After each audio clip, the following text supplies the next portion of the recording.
Hi friends, this is Caitlin. Today we are diving right into a digital scene card. This is one of the new images from Sweet November Stamps and their Dog Park number 3 release. These are the next 4 pups that have been released into the Dog Park series. So now there are 12 different dogs. So this is Mav.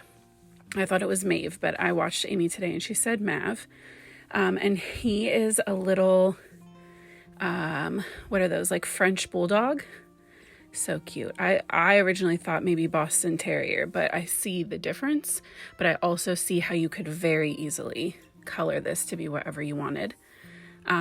So I took my digital file, I layer my entire scenes in Adobe Express, and then put them into a Word document and print them out through my printer onto my Copic Express It paper. Normally I try to print these and leave them for like a half hour to an hour, but I immediately started coloring this, and in a second you'll see why that's not the best idea ever. Once the printer ink is dry from this type of printer, and I'll leave the printer, it's like a I don't remember, Pixma, something like that. But once you have to use the right kind of printer, and once the ink dries, then you don't have any issues. But I just didn't let the ink dry. So I wanted this to be really sunshiny and warm, and I couldn't decide how I was gonna color that little pup. So I decided to do everything else first, and then we'll color Mav at the end. And I wanted this to be really warm and springy. So the first decision I made was to go with light yellows, which was both super fun and I love it, but also kind of where I went a little wrong. So you can see I'm keeping all of my shadows on the bottom and in the corner of the room. And then I'm flicking in that lightest Y quadruple 0 from the top down to meet that middle color. So far, we're doing great. I did get a little smear over there on the curtains, which should have tipped me off to just stop. So do you see right there? I went over his ear trying to blend everything in, and I got a smear. And I know it doesn't look like, now looking at it on the screen, it doesn't look crazy. But in person, and especially like with everything else done, that's all I would have been able to see. I just know myself. It would have stuck out to me so bad.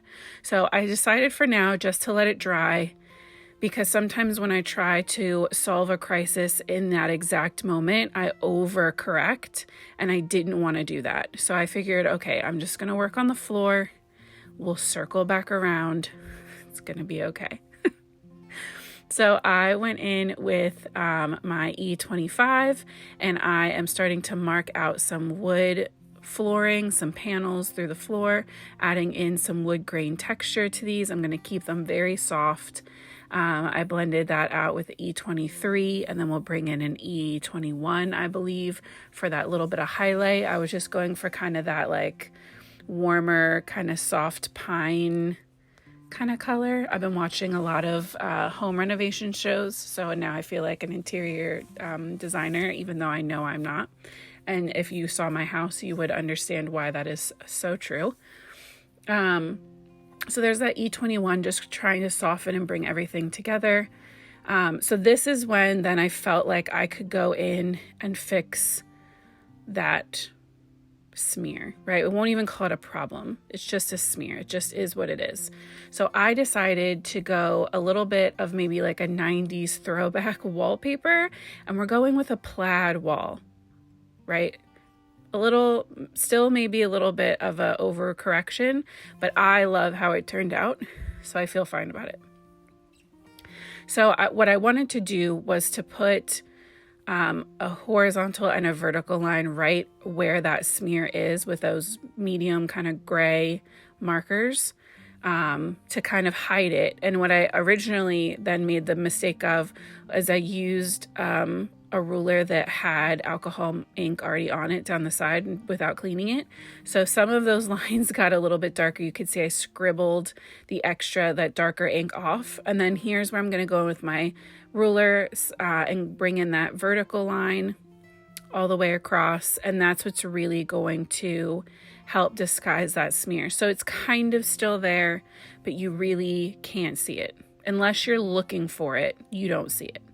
So I will continue those lines following the angle kind of that wall, so that everything looks like it matches up correctly-ish. I'm not great at that perspective part yet, but I'm trying really hard. And then to make it look even more of a true plaid and not like a weird checker thing, I brought in some white gel pen in between those double lines, and then I'm going to run some white gel pen under that vertical line as well. And I think that breaking up, it's again very subtle, but I think it just really kind of helps sell the pattern as like a true wallpaper.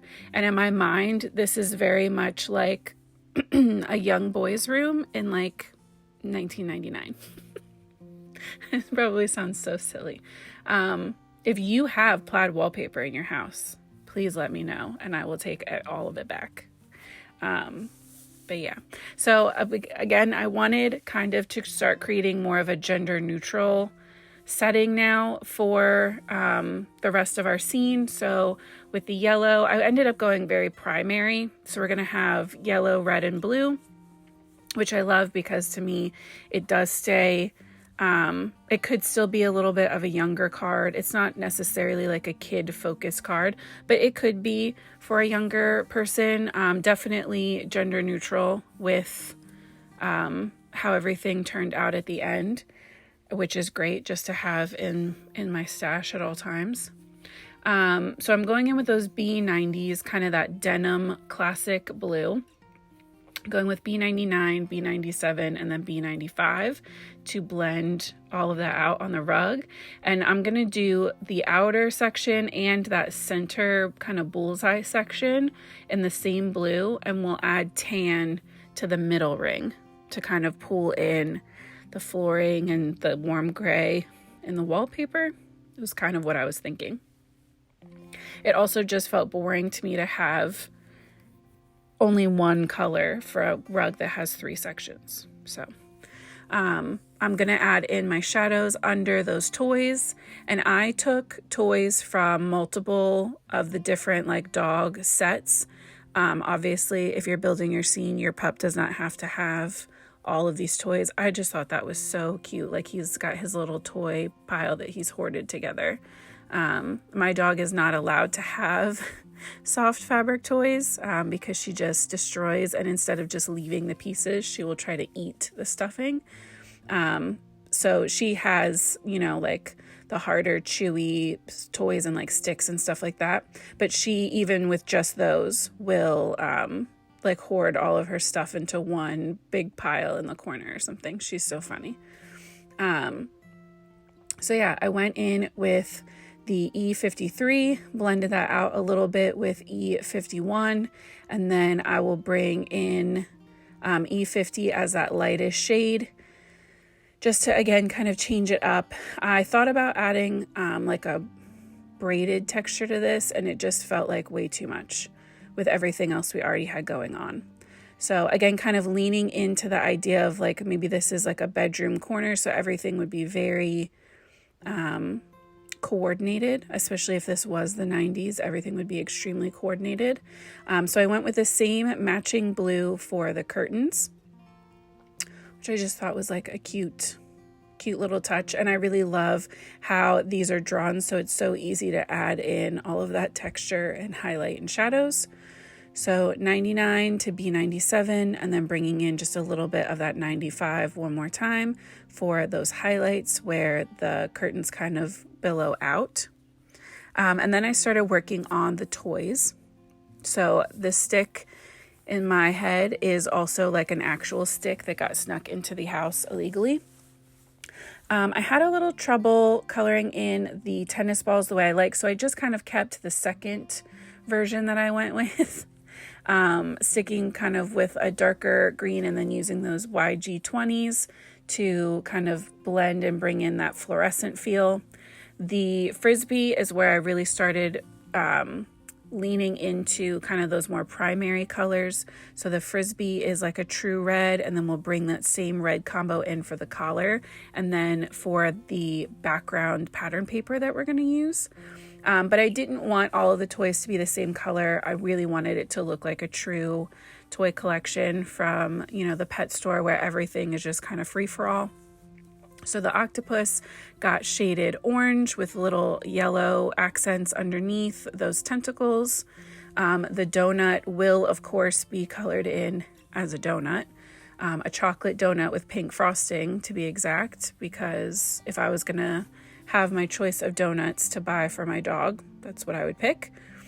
So R35 to a 43 to 21, so kind of jumping between family colors. And then the rope toy, I decided to go two-tone.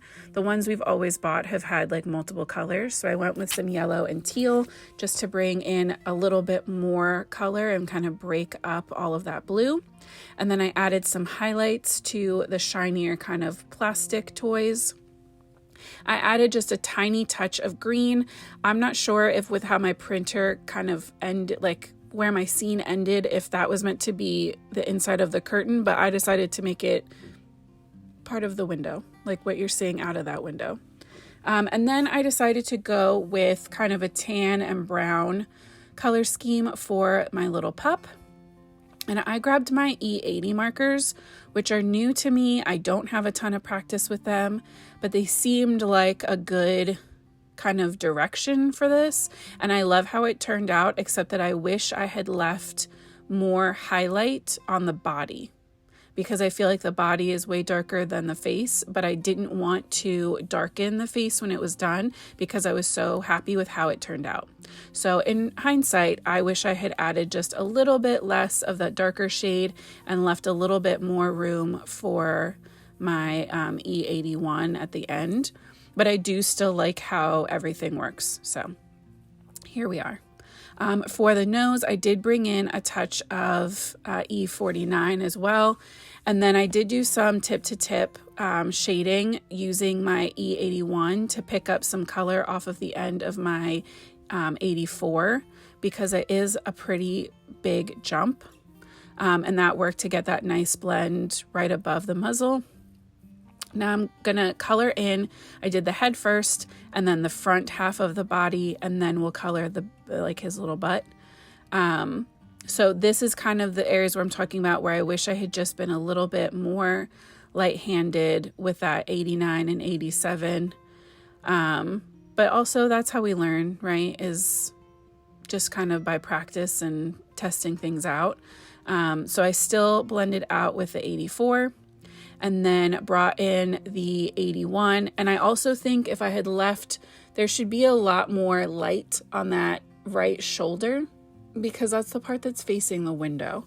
So again, if I could do this over, I would have put way more 81 up on that top corner and focused more of the shadows down on the bottom left. But at this point, I think I was just in it and I wasn't really thinking. I was just kind of coloring on instinct, which is also fine, right? I highly doubt that anyone I send this to is going to look at it and be like, man, his shoulder is dark.